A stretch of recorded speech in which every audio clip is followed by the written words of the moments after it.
Hello guys, welcome back to Rep Sports. Rahul this side alongside me, Rohanda and Somnath. And the FIFA World Cup has already started, and Mexico, after obviously a great opening ceremony, it was Mexico who got off to one of the host nation of this FIFA World Cup, who got off to a winning start.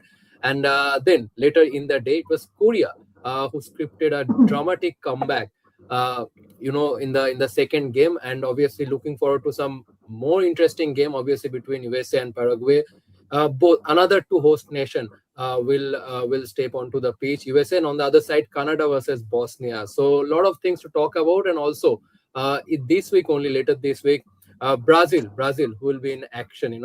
Under their new head coach Carlo Ancelotti. Still, question remains whether Neymar will be fit or not.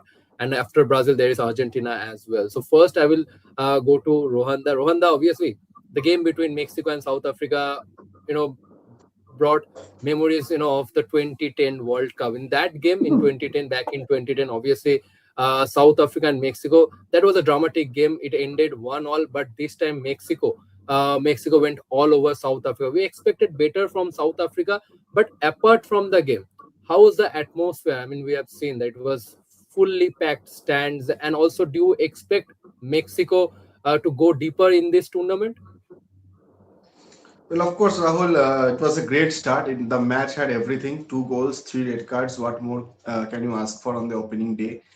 The stadium, as you mentioned, 80,000 stadium, Estadio Azteca, witnessed to enormous number of memorable games: the 1970 final, the 1986 final, and of course, it was bound to present such an atmosphere for the opening day of the greatest show on earth. But of course, as you mentioned, that South Africa, we expected more from them.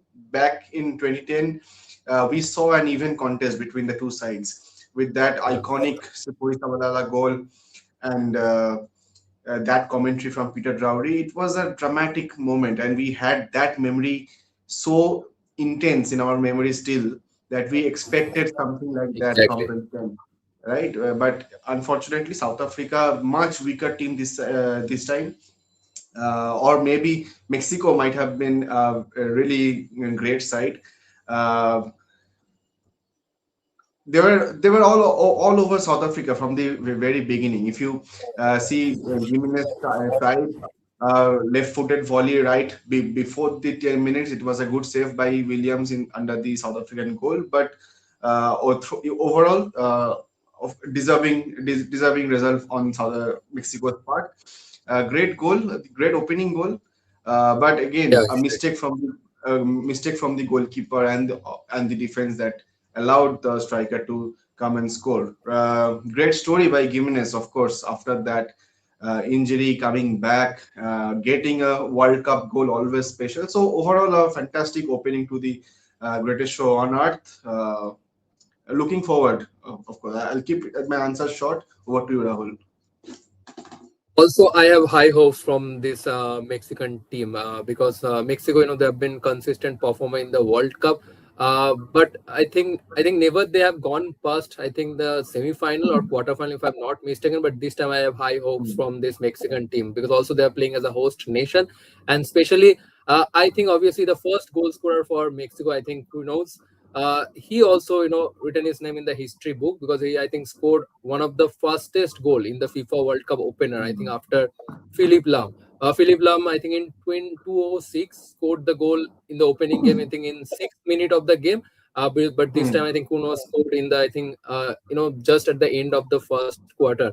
But I think this night will be remembered for Raul Jimenez, as Rwanda mentioned. I think Jimenez, obviously in 2020, after that severe collision with David Luiz, we all thought that it would be really difficult for him to make comeback in the football because he had a serious skull fracture. He also underwent a surgery, but then he made comeback on the football pitch. But apart from that, another interesting story about him is he lost his father just 3 months back before this World Cup, and he promised his father that he will score a goal in this World Cup. And he kept his promise. I think those who have watched the game, you have noticed that Jimenez was celebrating after the goal, and he got emotional. Tears were rolling down from his eyes. So it shows how significant was this goal, and also this is first World Cup goal Since 2014, Jimenez has been part of this Mexican team, but never he has been the starter for Mexico. So this time in this World Cup, is a regular starter for Mexico, and already he has proven how important player he is for this Mexican team. Shomnath, we all know this World Cup. There are a lot of changes in the rules and regulations, especially in video assistant referee, then time wasting, then player conduct, and all. And we have seen those rules in the previous night game as well, between Mexico and South Africa. What are your thoughts on this rule? Are those impacting the game? Also, we have seen hydration break of 3 times. There are commercial Hmm. advertised during those hydration break. So what's your overall thoughts on those things?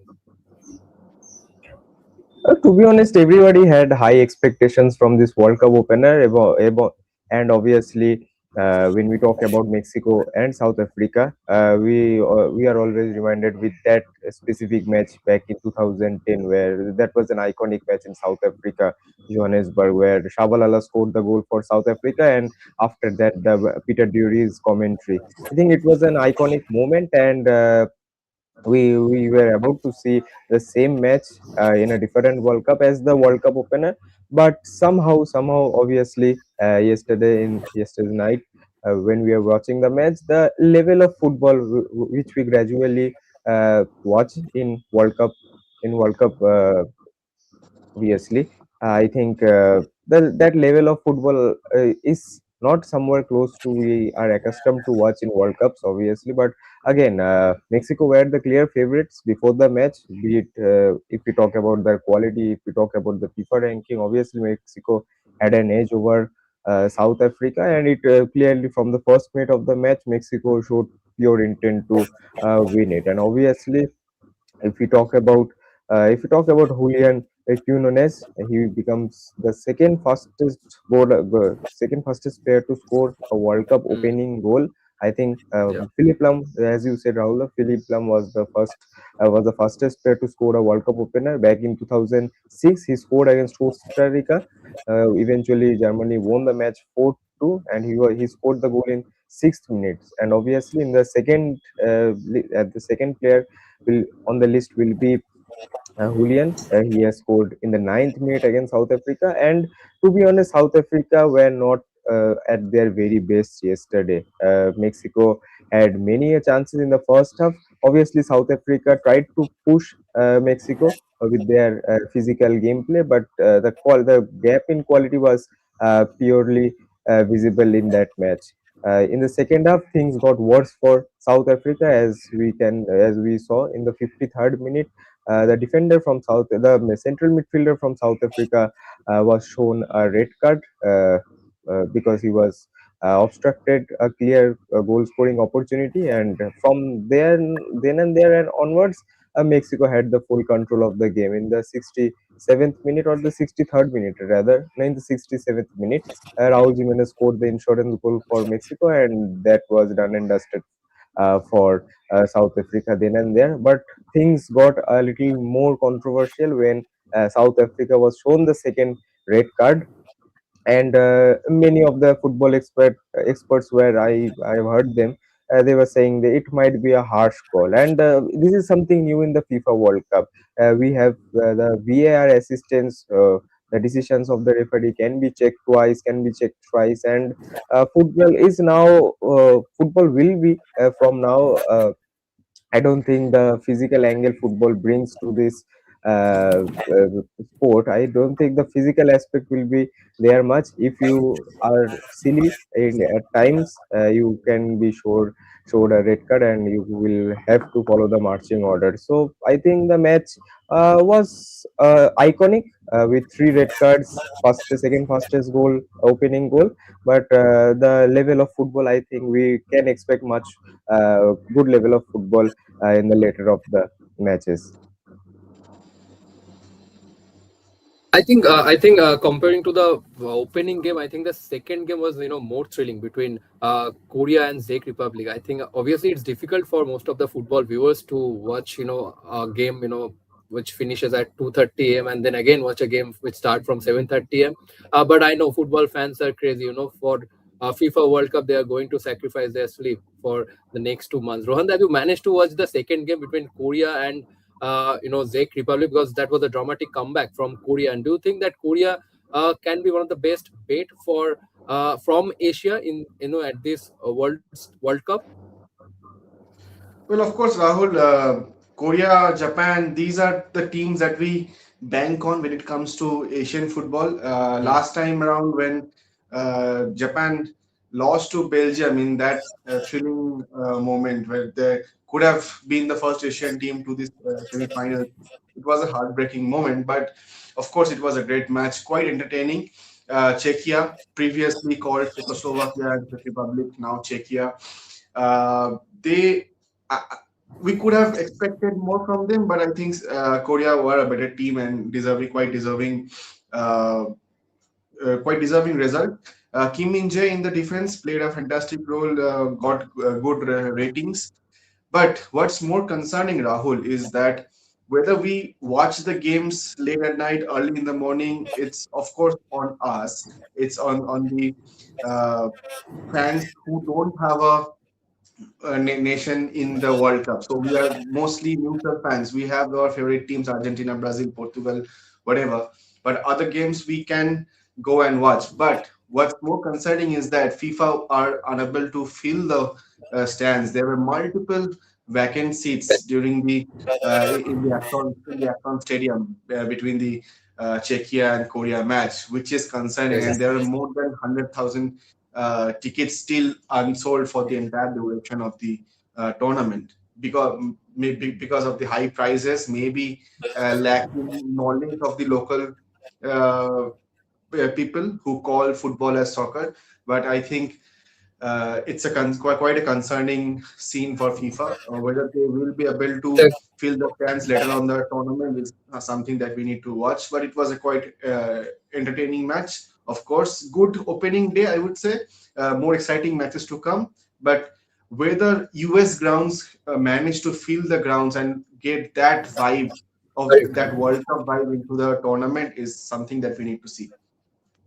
Correct, and that takes us to our next two games. The first one, obviously, between Canada and Bosnia. Obviously, Canada is going to be part of history because first time they will be hosting World Cup matches, in the Canadian soil. Obviously, eyes will be on their captain Alfonso Davis, who has just recovered from an injury. Canada will face Hmm. Bosnia, and from Bosnian side, obviously, eyes will be on Edin Dzeko. At 40, he is still representing the national team.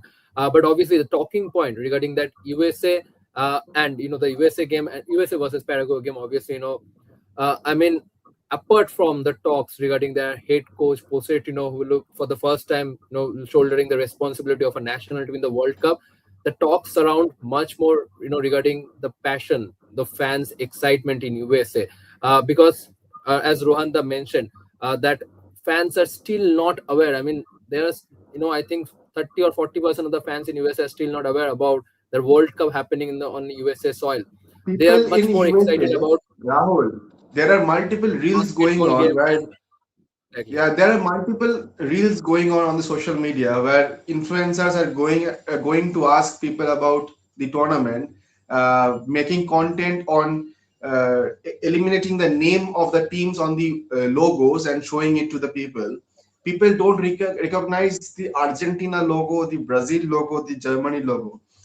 uh, that's concerning. If a Obviously, country is hosting the World Cup and they don't know Brazil, Argentina, Germany, the most successful teams in the tournament, so that's quite concerning, I would say. strange. I mean, they are much more concerned about basketball. They are much more aware about other Of sports, course, but but not still, cricket and football. I mean, obviously, this World Cup, I think, obviously, will be dominated by fans across, the whole world. Fans will be traveling for European nation and all to support their teams in USA, Canada, or Mexico. But again, it remains to be seen once this World Cup concludes that how much this World Cup, impact, whether it can actually establish that football culture in the USA or not.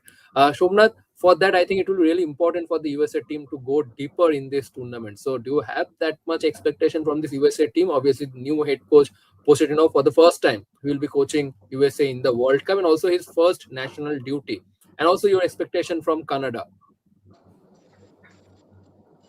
Yeah, obviously, yesterday's match was in Mexico and in the iconic Estadio Azteca. the crowd was a sold out. Since we are talking about USA, I think we should mention countries like Mexico, where football, they absolutely love football.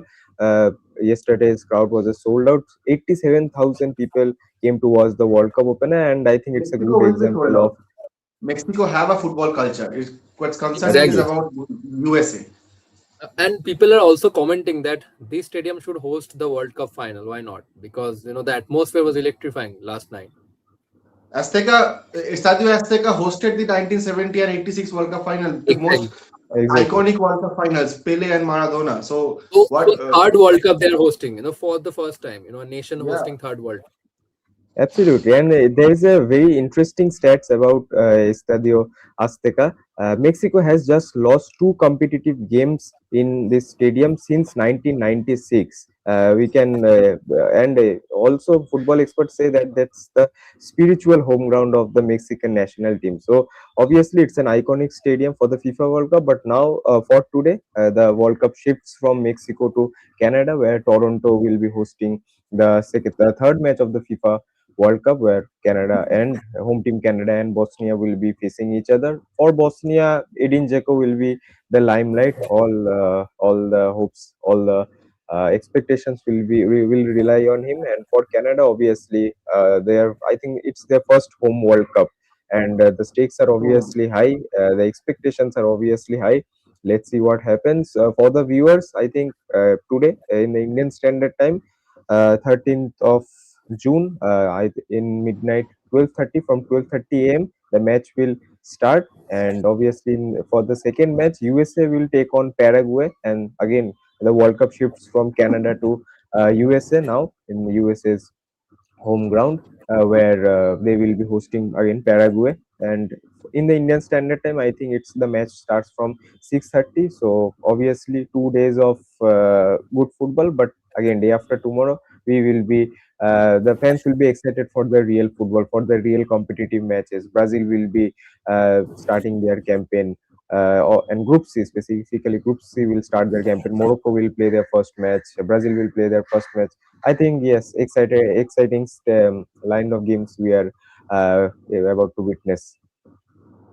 Exactly. Also, it remains to be seen, how much support the USA team gets, from the home fans. Obviously, there will be home fans, but also at the same time, I'm expecting that Paraguay will also get massive support because we all know there is a huge Latin American population in USA. So I think there will be a fan battle between Paraguay and USA as well, on the stand as well, beside on the pitch. So it will be really interesting. Obviously for USA as a host nation, there will be added pressure. Last night we have seen how Mexico dealt with the home fans pressure Hmm. so well. I mean, never felt that they are playing, that they felt that pressure of home fans cheering loud throughout the whole 90 minutes. So how Mexico fare, it remains to be seen. But later this week, Brazil will take the field against Morocco. I think it's going to be a tough challenge for Brazil facing Morocco because we all know that what Morocco did in the last World Cup. So it's going to be a tricky start for Brazil. But I will go to Rohanda, to talk about the defending champions Argentina because they are the only side going to this World Cup knowing how to win the World Cup. And this time there's a blend of senior players, young player as well. Absolutely. Lionel Messi, he will turn 39 during this World Cup. How Scaloni going to utilize Lionel Messi? Also, you have high hopes from this Argentine team this World Cup. Well, Rahul, you should not ask Argentina questions to me because I will be a bit biased towards them. But of course, talking from a neutral perspective, I see it's a good team. The two matches they played, Iceland and Honduras, they showed courage and that hunger to win. If you see, and Lionel Messi is still in shape. Leaving aside that penalty goal, Exactly. he was Yep. he did an assist. He was passing the ball. He was doing those dribbles. So I think it's a good blend of young and experienced side, and there are a lot of new names as well. Some of them I don't even know their full names because I haven't followed them much in club football. But it's great to see that the But Argentina side. how important will be William Alvarez and Lautaro Martinez alongside Lionel Messi in Argentina attack? of course, these are the known faces in the Argentinian side, and they are tested faces. Alvarez and all, Lautaro Martinez. They did well in Qatar, scored goals, important goals, and of course, Lionel Messi had that supply to them. Also, they have that gel bit among them, but the youngsters as well, they are doing really good. Doing really good. So I think Argentina side do have a chance of going all the way at least to the semi-finals if nothing bad happens. I think on the way they will face Portugal, and that will divide the world into two halves. The world will come to an end on that day. But whoever goes through, I think they have the chance of lifting the cup. But Argentina side is a top side, and they, as you rightly mentioned, they know how to win. The hunger, the passion they have, which they had last time in Qatar, they had. The thing was that we have to do it now. By hook or by crook, we will do it. We have not been winning the World Cup since '86, and this is our time. We are going. We came close on in 2014, did not make it through. They had that mentality in Qatar, but now they know how to win. It will be just something like doing what is expected to do, and they know how to do it. And I always try to find anomalies. I always try to find similarities of what happened. The last two times Argentina won the World Cup, Canada played only those two World Cups in 1978 and 1986. This time Canada are also playing as the host nation. I know this sounds silly, but when you are talking about sport, all these superstitions come into play, of course. And I think they are a pretty good side, Argentina. No, other than that, Spain, Portugal, these are all very good sides. But I'll root for Argentina, and I think they can go all the way through. Absolutely, and they will open their campaign against Algeria, and I think it also going to be a tricky start because last edition we all Hope know what happened in the hope they first game lose for that Argentina. game. Hope they lose Sorry. that game. I hope they lose Okay, that okay. game. Okay, so they follow similar trend like last edition of World Cup. But obviously the Brazil game is tricky, and Somnath is a Brazil fan. And last few minutes of this show because we'll have to wrap up before 11:30. So Somnath, short comments on that Brazil game. How tough will be for Brazil and also Carlo Ancelotti. Uh, we are familiar with Brazil playing, joga bonito, the kind of football, the quintessential Brazilian football. But do you think they will change their style under Carlo Ancelotti, and also Carlo Ancelotti as a man manager? Already, I think he has played that trump card by including Neymar in the squad to sort out the outside noise from the media and all the fans and all. But what kind of football do we expect Brazil to play in this World Cup? And also, how important will be Casemiro's role in the midfield? Because Carlo Ancelotti has high expectation from Casemiro. But do you think at this age Casemiro can meet that expectation? For Brazil, unlike Argentina, unlike their arch rivals, I think Brazil is not on the same page as Argentina. Obviously, the expectations on Argentina are pretty high for fans like Rohanda, obviously. But I think Argentina can make justice to these expectations because they are, first of all, they are the number one ranked team in the world right now. They went to the FIFA World Cup as the number one ranked team. They are playing consistent football throughout these 4 years from 2022 to 2026. So obviously, Argentina is one of the favorite. There is no doubt about it. But if you talk about Brazil, it's very unlike Brazil because when we heard from our grandfathers, our fathers that when Brazil lands in the World Cup, they are a side of domination. They will play moody football. The football depends on those players. The players are moody. The players know what they are doing. They are basically in Bengali. There is a saying that Brazil Drishnandan football খেলে, which means Brazil. The football players of Brazil are like artists, just like an Individual artist. brilliance. Absolutely, individual brilliance, skill. The term "jogo bonito," which itself revolves around football skills and sweet passes. But I think this Brazil team is very different from the other teams, and obviously that era of domination of Brazil is gradually fading away. And for the first time, I think in this World Cup, nobody is considering Brazil as one of the favorites to win the World Cup, and many of them are saying that Brazil can be a dark horse to maximum, but I don't think that Brazil will eventually win the World Cup. But obviously, when the expectations are low, when the limelight is low, obviously, if Brazil is able to play good football, I think they can go far in the tournament. Obviously, people may seem a bit judgmental, but if you look at the first 11, Brazil is not that bad of a team. But obviously, if you talk about the reserve bench, the problem obviously lies there. The problem actually, that reserve bench problem or the bench strength problem actually does not apply for Argentina, for Spain, for Portugal, for France, for teams like this, and that's why we are considering them as one of the favorites. But if we talk about Brazil, obviously, in the defense, Gabriel and Marquinhos, I think for the first time they will play together as a center back in the recent past. They have not played friendlies or Copa America, if we talk about in the recent past, because of injury. But I think these two are solid defensive pairings as center backs. Obviously, Brazil will miss Wesley.